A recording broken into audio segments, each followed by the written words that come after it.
to the Cinema Gold Show. I'm your host, Larry Leese. Today we're diving into the latest movie news and streaming news from around the industry. First, we'd like to thank our sponsor, Poddex, for sponsoring this episode. Visit poddex.com. Use promo code CinemaGold for 10% off your first order. And now let's get into our first topic, Bad Batch Episode 2. After the amazing season premiere of Star Wars The Bad Batch, Dave Filoni's new labor of love from the Star Wars universe on May 4th, the second episode was released on Disney+. While this episode doesn't have quite the opening narrative urgency, it does continue to display the high-quality animation and interconnected universe we've come to expect from Filoni and his team. The episode focuses on the clones meeting up with Cut, a deserter clone who was first seen in Season 2 of the Clone Wars, and his family on their homestead in Silkame. I hate saying these Star Wars locations. The family are trying to leave the planet as the new Empire brings in rules that see each citizen having to register for a chain code, which we're familiar with from The Mandalorian. The Bad Batch steps in to help them escape the clutches of the rapidly expanding Empire. Cut doubles in the episode as not only as a plot's focus, but also as a source of paternal knowledge for Hunter, especially who struggles with his responsibility for Omega. It's encouraging and exciting to think about where else the creators might mine from previous shows to bring in other characters. So far we've seen characters from both the past, as seen here, and future, as seen last episode with Caleb Doom being included in the Bad Batch's present. Who else we might see is your guess. The episode marks a difference to the previous one by not opening with Tom Kane's traditional voiceover that opened both episode 1 and every episode of the Clone Wars. If anything, this just goes towards suggesting that this series is not effectively Season 8 of the Clone Wars, and that it's its own separate entity. A rather charming moment opens the episode with Omega stepping off the Bad Batch's ship and onto the ground for the first time. With a deep intake of breath as the sun beats down on her, her joy has never felt more understandable, as we too slowly step back out into the world. Ironic parallels aside, the animation as Omega kicks a small cloud of dirt in the air really highlights the skill of the team working on this show.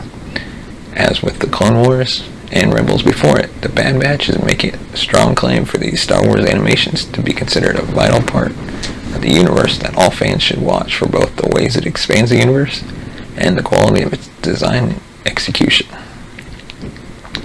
Also, Uncle Wrecker is not the content I knew I needed, but it's certainly adorable.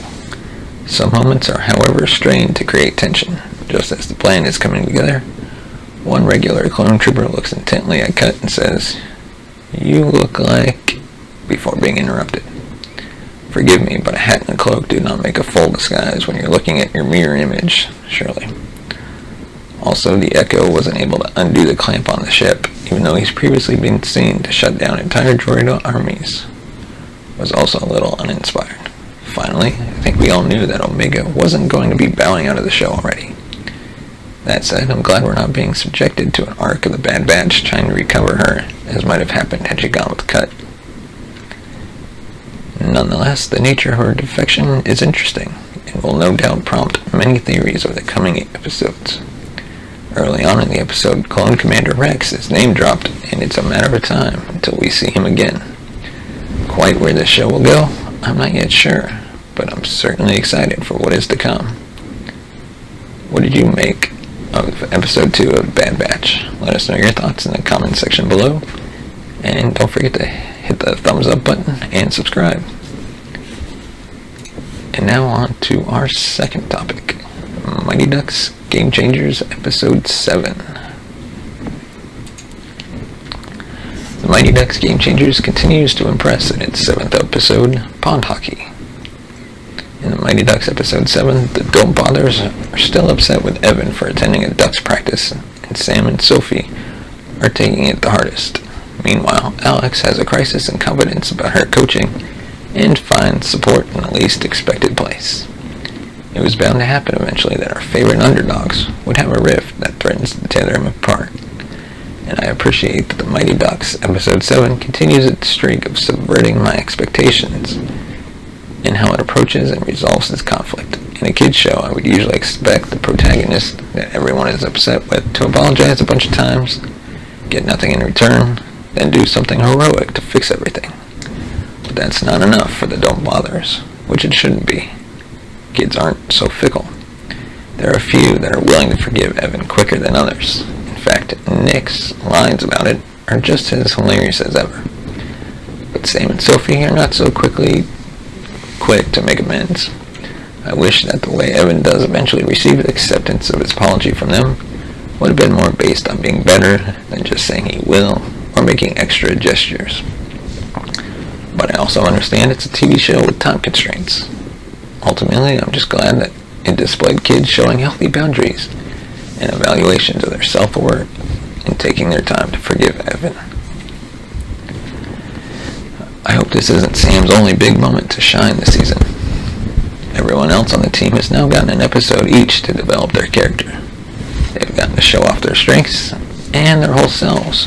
While Sam does get to showcase more of his personality and his emotions, they are all shown in relation to Evan. The other characters got to have agency and have their stories be about their own struggles. So it would be a shame if Sam were the only character whose development is at the behest of another character, not of himself. Something that I loved though in Episode 7 was how an entirely unexpected character seemed to turn out to actually not be the kind of person I thought of them to be all along.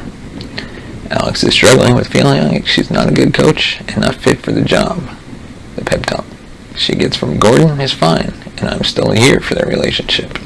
But where the advice actually comes from had me rather shocked and unsure how to feel about it. Probably similar to how Alex felt. I hope that how this character was revealed this past weekend is actually another subversion of expectations and doesn't get turned back around later. Episode 7 is another excellent showing for this truly wholesome show. I hope to see a bit more hockey in the remaining episodes. Still, I'm glad that the personalities of each of the team members are getting to shine now, and that the show continues to subvert a lot of expectations, even as it follows classic plotlines. Let us know what you thought about this past weekend's episode. Leave a comment in the comment section below. And now on to the latest topic. Seth Rogen and James Franco are no more.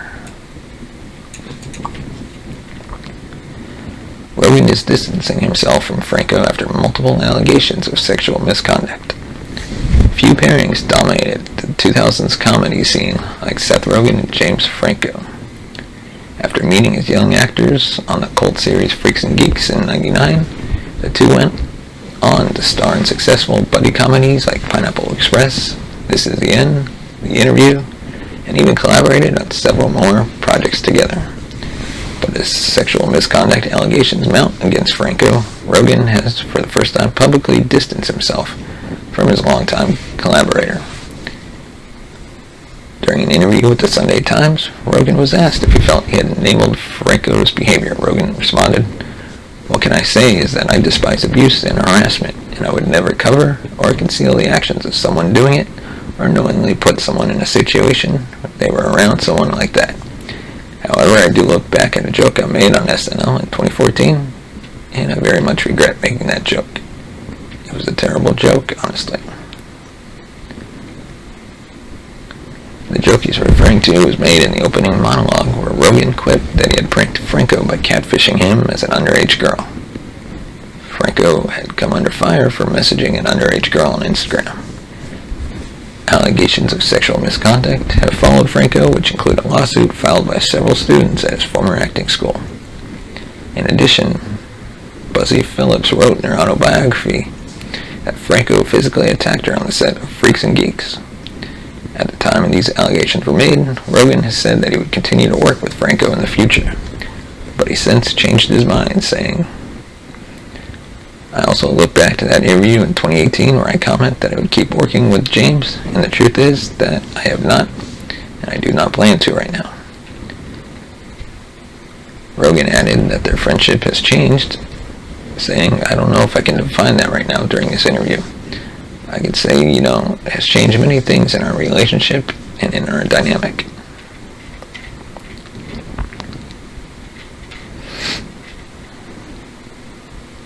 When asked if his distancing from Franco was painful, Rogen said, "Yeah, but not as painful and difficult as it is for a lot of other people involved. I have no pity for myself in this situation. While it's disappointing that it took this long for Rogen to change his mind and speak out about the subject publicly, it's commendable that he's growing and evolving as a result." And that's our episode for today. Let us know your thoughts on the topics we covered. Follow us on Twitter at Cinema Gold Show, and be sure to hit that subscribe button and join us tomorrow for another episode. We'll see you tomorrow.